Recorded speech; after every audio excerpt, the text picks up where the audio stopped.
Good afternoon student. आज हम लोग हिंदी ग्रामर पढ़ेंगे और हिंदी ग्रामर में हम आज आपसे कुछ पूछना चाह रहे हैं। कुछ बैक का जो रिवीजन करवाए थे उसमें कि सर्वनाम चैप्टर हम पढ़ाए थे, तो आज हम सर्वनाम का रिवीजन करते हैं। सर्वनाम किसे कहते हैं?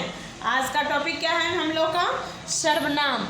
सर्वनाम किसे कहते हैं? आज का क्या है टॉपिक? सर्वनाम।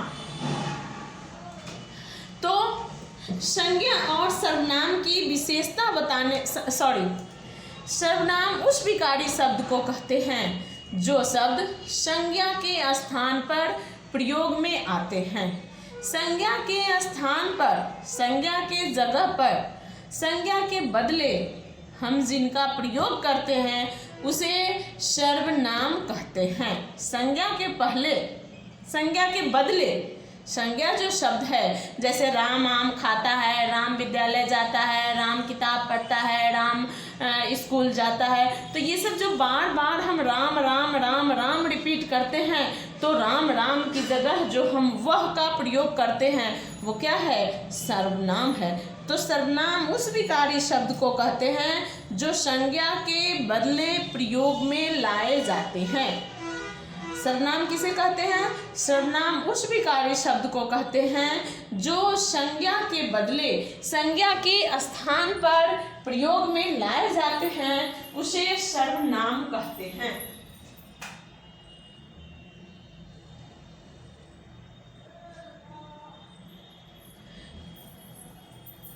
सर्वनाम के कितने भेद होते हैं तो हम लोग लिख लेते हैं। पहले संज्ञा, सर्वनाम किसे कहते हैं, तो हम लोग चलिए लिखते हैं, कॉपी निकालिए, लिख लेते हैं हम लोग कि सर्वनाम किसे कहते हैं।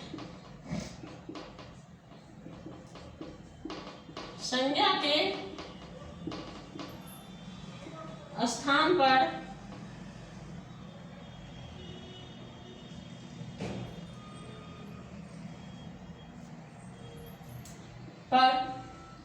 उसके प्रतिनिधि के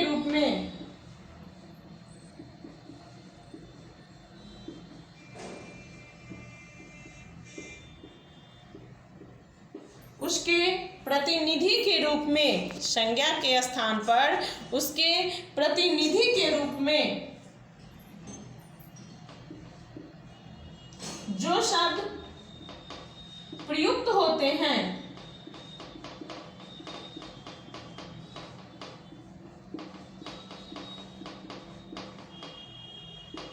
उसे सर्वनाम कहते हैं। उसे क्या कहते हैं? उसे सर्वनाम कहते हैं।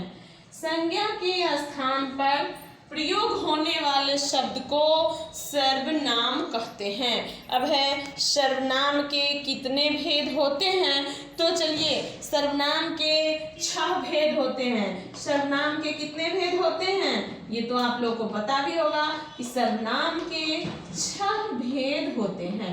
सर्वनाम के कितने भेद हैं? सर्वनाम के 6 भेद होते हैं। फर्स्ट है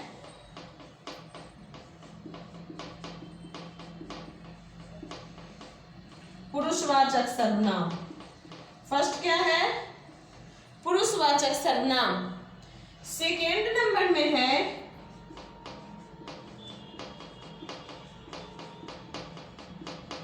निश्चयवाचक सर्वनाम। थर्ड नंबर में है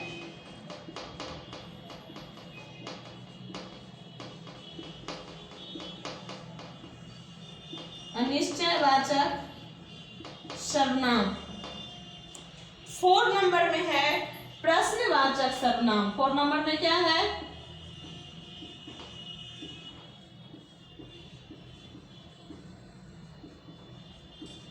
और 5 नंबर में बताइएगा, 5 नंबर में क्या है? संबंधवाचक सर्वनाम।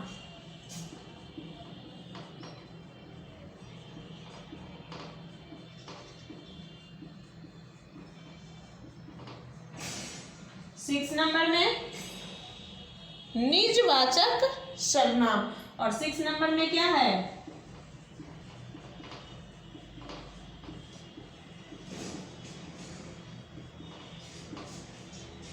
फर्स्ट नंबर पुरुषवाचक सर्वनाम, निश्चयवाचक सर्वनाम, अनिश्चयवाचक सर्वनाम, प्रश्नवाचक सर्वनाम, संबंधवाचक सर्वनाम, निजवाचक सर्वनाम।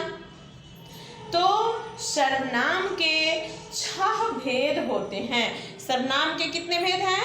सर्वनाम के 6 भेद हैं। पुरुषवाचक सर्वनाम, निश्चयवाचक सर्वनाम, अनिश्चयवाचक सर्वनाम, संबंधवाचक सर्वनाम, निजवाचक सर्वनाम। तो सर्वनाम के 6 भेद होते हैं। अब है पुरुषवाचक सर्वनाम किसे कहते हैं? जिस सर्वनाम से बोलने वाले, सुनने वाले तथा जिसके विषय में कहा जाए उसका बोध होता है, उसे पुरुषवाचक सर्वनाम कहते हैं।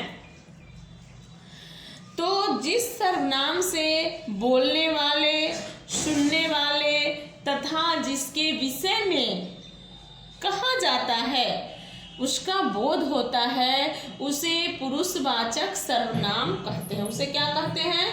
पुरुषवाचक सर्वनाम कहते हैं। निश्चयवाचक सर्वनाम, तो जिस सर्वनाम से किसी निश्चित वस्तु का बोध होता है, कोई भी जो निश्चित वस्तु है उस निश्चित वस्तु का जब बोध होता है उसे निश्चयवाचक सर्वनाम कहते हैं। निश्चयवाचक सर्वनाम किसे कहते हैं?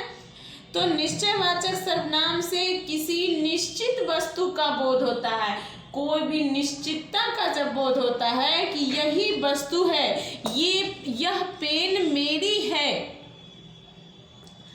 ये बोतल मेरी है, यह बोतल मेरी है, तो निश्चितता होता है ना कि यह मेरी है, निश्चितता का बोध होता है। यह वह जो है ये निश्चितता है, वह तुम्हारी है, तो वह जो निश्चितता का बोध होता है उसे निश्चयवाचक सर्वनाम कहते हैं। तो निश्चयवाचक सर्वनाम से किसी निश्चित वस्तु का ज्ञान होता है, उसे निश्चयवाचक सर्वनाम कहते हैं। किसी निश्चित वस्तु का क्या होता है? ज्ञान होता है, उसे निश्चयवाचक सर्वनाम कहते हैं। और किसी निश्चित वस्तु का ज्ञान नहीं होता है, जिस सर्वनाम से किसी निश्चित वस्तु का ज्ञान नहीं होता है उसे अनिश्चयवाचक सर्वनाम कहते हैं। निश्चित वस्तु का जो अनिश्चितता का जब बोध होता है कि यह समान वस्तु मेरी नहीं है, वह मेरी नहीं है, किसी का होगा, किसका होगा ये पता नहीं, अनिश्चितता है कि किसका है ये तो मुझे पता ही नहीं कि वो किसका है। तो जो अनिश्चितता का बोध होता है उसे अनिश्चयवाचक सर्वनाम कहते हैं। ठीक है। प्रश्नवाचक सर्वनाम, प्रश्नवाचक सर्वनाम से किसी व्यक्ति या वस्तु के विषय में प्रश्न का बोध होता है। प्रश्नवाचक सर्वनाम किसी व्यक्ति या वस्तु के विषय में, कोई भी व्यक्ति हो, कोई भी वस्तु हो, उनके विषय में जब प्रश्न का बोध होता है, जब प्रश्न पूछने का बोध होता है, प्रश्न का पता चलता है, उसे प्रश्नवाचक सर्वनाम कहते हैं। प्रश्नवाचक सर्वनाम से किसी व्यक्ति या वस्तु के विषय में प्रश्न का बोध होता है। क्या बोध हो रहा है? प्रश्न का बोध होता है, उसे प्रश्नवाचक सर्वनाम कहते हैं। तो प्रश्नवाचक सर्वनाम से किसी व्यक्ति या वस्तु के विषय में प्रश्न का बोध होता है, प्रश्न जो पूछते हैं उसका बोध होता है, उसे प्रश्नवाचक सर्वनाम कहते हैं। उसे क्या कहते हैं? प्रश्नवाचक सर्वनाम कहते हैं। प्रश्नवाचक सर्वनाम से किसी कोई भी व्यक्ति है या वस्तु है उसके विषय में प्रश्न का जब बोध होता है उसे प्रश्नवाचक सर्वनाम कहते हैं। उसे क्या कहते हैं? प्रश्नवाचक सर्वनाम कहते हैं। संबंधवाचक सर्वनाम, संबंधवाचक सर्वनाम से किसी संज्ञा या सर्वनाम के, संबंधवाचक सर्वनाम से कोई भी संज्ञा या सर्वनाम के निश्चय होने का बोध होता है, संबंध होने का बोध होता है। कोई भी संज्ञा हो या सर्वनाम हो उसके निश्चय जो होता है, निश्चय होने का बोध होता है, उसे क्या कहते हैं? सर्वनाम कहते हैं, उसे संबंधवाचक सर्वनाम कहते हैं। तो उसमें यह पता चलता है कि संज्ञा या सर्वनाम के क्या होता है? संबंध का जो ज्ञान होता है, जिससे यह पता चलता है कि ये संज्ञा और सर्वनाम दोनों के बीच में संबंध का पता चल रहा है, उसे संबंधवाचक सर्वनाम कहते हैं।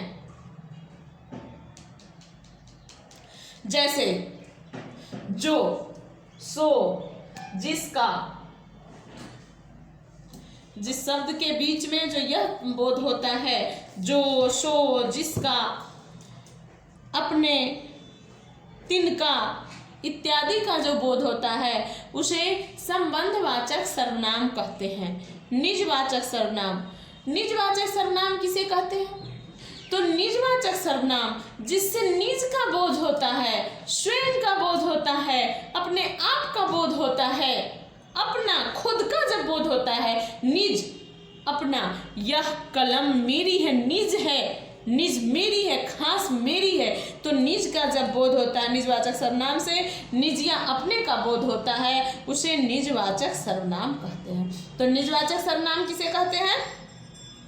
तो निजवाचक सर्वनाम जिससे निज का बोध होता है, अपना का बोध होता है, उसे निजवाचक सर्वनाम कहते हैं, है ना।